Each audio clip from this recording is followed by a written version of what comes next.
অপেক্ষা করলাম, আপনার অপেক্ষার ইসলাম কবুল করবেন, কিন্তু আপনি করলেন না। চাচা আমি ইসলাম কবুল করার জন্য মদিনা চললাম, নবীজির কাছে চললাম। ও মা, আমার বেটি, আমার বোন, আমার শোনে। চাচা সঙ্গে সঙ্গে রেগে গিয়ে বললে, কি বললে বলো? তুমি নবীজির কাছে চলে যাবে? শুনে না, আমি তোমাকে যা দিয়েছি সব আমাকে ফেরত দাও, তারপরে যাও,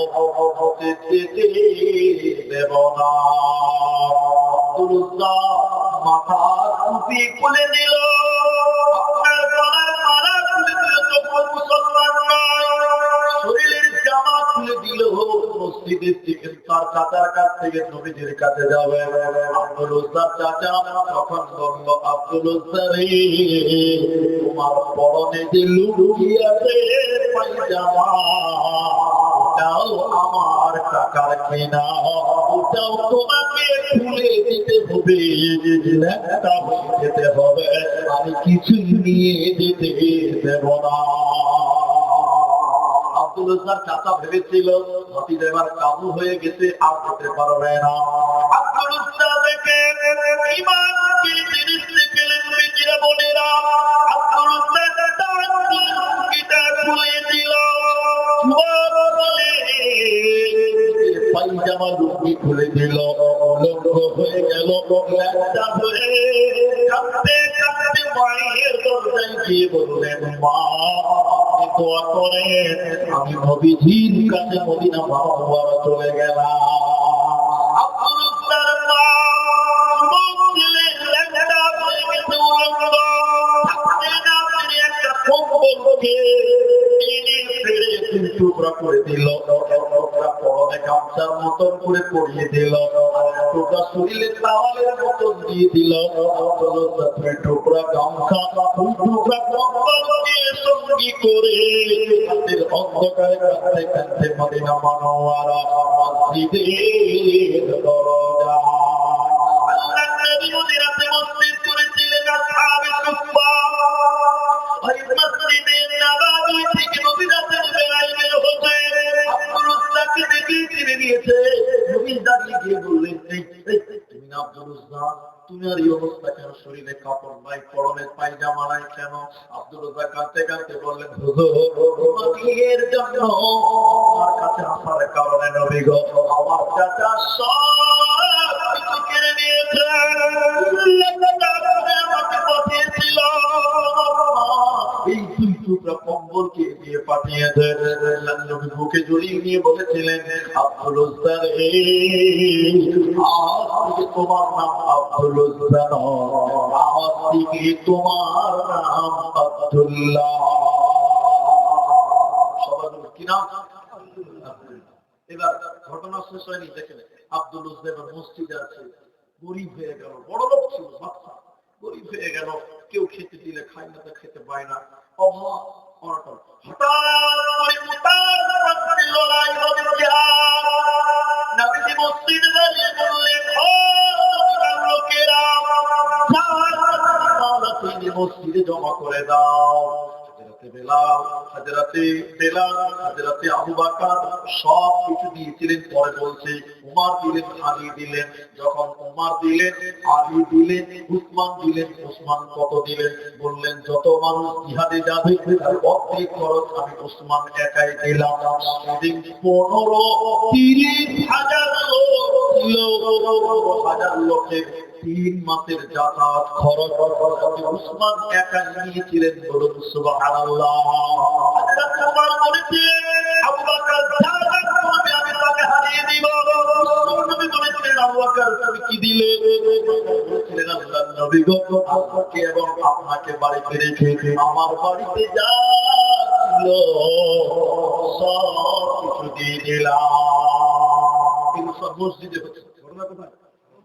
আর আব্দুল উজ্জা, ওই যে আব্দুল্লাহ মসজিদেই বসেছে, এখন গরিব, সবাই দান করছে, একবার উঠছে বসছে দান করতে ইচ্ছা করছে, কারণ দান করে অভ্যাস, বড় লোক ছিল, এখন তো নাই। একবার উঠছে বসছে, সবার দান করা দেখতে কিন্তু মন মানে না, গরিব হয়ে গেছে। আব্দুল উজ্জাদের রাসূলের দান দিয়ে পেছনে দাঁড়ালো। আল্লাহ নবী মাথা ঘুরিয়ে বললেন, আব্দুল উজ্জা তুমি কেন মানে জানি এই তুমি তো গরিব হয়ে গেছো, তুমি কেন এখানে এসেছো? এখানে যারা আসবে তারা টাকা দিবে, তুমি কেন এলে? তুমি বলো। দাঁড়িয়ে থাকতে না পেরে কাঁদতে কাঁদতে বললেন, হুজুর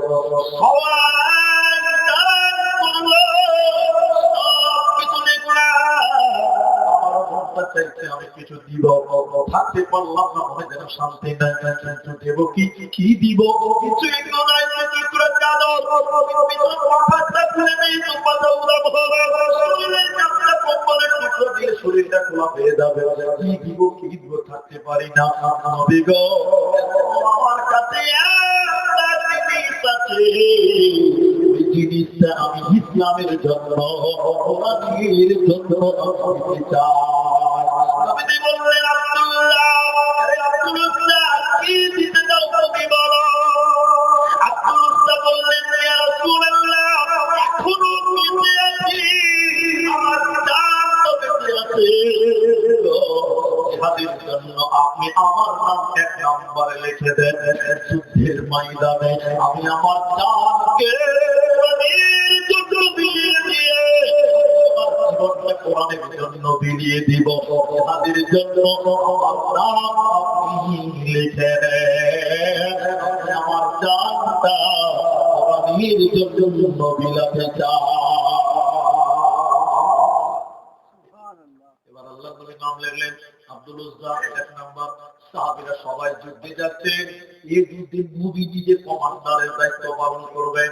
শুনেলেন নবীজি সবার হাতে দোয়া করলেন, যাও আব্দুল উজ্জার হাতে দোয়া করছেন, আল্লাহ নবী, আল্লাহ আমি আব্দুল উজ্জার রক্তকে বেঈমানদের জন্য হারাম করে দিলাম। আব্দুল উজ্জা কাঁদতে না পেরে কাঁদতে কাঁদতে বললেন, নবী আমার দিনের জন্য, কোরআনের জন্য, কোরআনের জন্য জান দিতে চাই, আপনি উল্টো দোয়া করলেন কেন? নবীজি বলেন, আব্দুল উজ্জা রে, ইসলামের জন্য তুমি যে ত্যাগ স্বীকার করেছ, তুমি যদি বাড়িতে জ্বরেও মারা যাও, আল্লাহ তোমাকে শহীদের মর্যাদা দিবে। নারায়ে তাকবীর। আল্লাহ নবী সাহাবী যুদ্ধে গেলেন, অনেকে মারা গেল, কিন্তু আব্দুল উজ্জাকে কেউ মারতে পারল না। নবীর দোয়া কবুল হয়ে গেছে, বলুন সুবহানাল্লাহ। হঠাৎ করে আব্দুল উজ্জার জ্বর, দেখেন নবীর দোয়া কবুল হয়ে গেছে। নবী বললেন না, জ্বরও যদি মারা যাও তুমি জান্নাত শহীদ পাবে। আব্দুল উজ্জার জ্বর, এদিকে দেখেন কালো জ্বর, এত জ্বর, ওই রাতে মারা গেল জ্বরের কারণে। যেদিন নবীজি এত দুঃখ পেয়েছিলেন, এত কষ্ট পেয়েছিলেন, নবীজি আব্দুল উজ্জার জানাজা নবীজি ইমামতি করলেন। এবার একটা মশাল বুঝেন, মশাল বুঝেন না? রাতের বেলায় আলো দেখাবার জন্য কাপড়ে বাসে কাপড় বেঁধে আগুন ধরিয়ে যাবো আল্লাহ করেছে। আল্লাহ নবী জানাজা পড়ালেন, বেলাল একটা মশাল আগুন ধরালেন, বাস্তা দিয়ে বললেন, বেলাল তুমি আলো দেখাবে, সাহাবীরা আব্দুল উজ্জার কবরে মাটি দিবে। লাশটা নিয়ে যাওয়া হচ্ছে কবরের দিকে। বেলাল বলেন, কবরের ভিতর থেকে আওয়াজ বের হচ্ছে, তোমরা তোমাদের ভাই আব্দুল উজ্জাকে আস্তে আস্তে কবরে নামাও, কষ্ট দিয়ে নামায় না। বেলাল বলছে, গলার আওয়াজটা চেনা চেনা চেনা চেনা মনে হলো। তাড়াতাড়ি আমি আগে গিয়ে দেখলাম কবরে নেমেছি কে, কবরে লাশ ধরবে কে? স্বয়ং বিশ্বনবী মুহাম্মদুর রাসূলুল্লাহ কবরে নেমেছে আব্দুল উজ্জার লাশটাকে ধরার জন্য। আব্দুল উজ্জার লাশটা নিয়ে কবরে রেখে মাটি দিয়ে দোয়া করলেন, রেখে দোয়া করতে লাগলেন, আল্লাহ আজকে সন্ধ্যা পর্যন্ত আব্দুল উজ্জার প্রতি আমি নবী রাজি ছিলাম, আল্লাহ তুমিও তার প্রতি রাজি হয়ে যাও। সন্ধ্যা পর্যন্ত আমি নবী মুহাম্মদ আব্দুল উজ্জার প্রতি রাজি ছিলাম, তুমিও তার প্রতি রাজি হয়ে যাও, তার প্রতি খুশি হয়ে যাও। রাতে নামাজ তো হচ্ছে, আর বলেছিলেন, বেলাল চিৎকার করে বলেছিলেন, তোমার কপাল কত ভালো, তোমার জন্য বিশ্ব নবী সাক্ষী দিয়েছে, তোমার কোনো টেনশন নাই।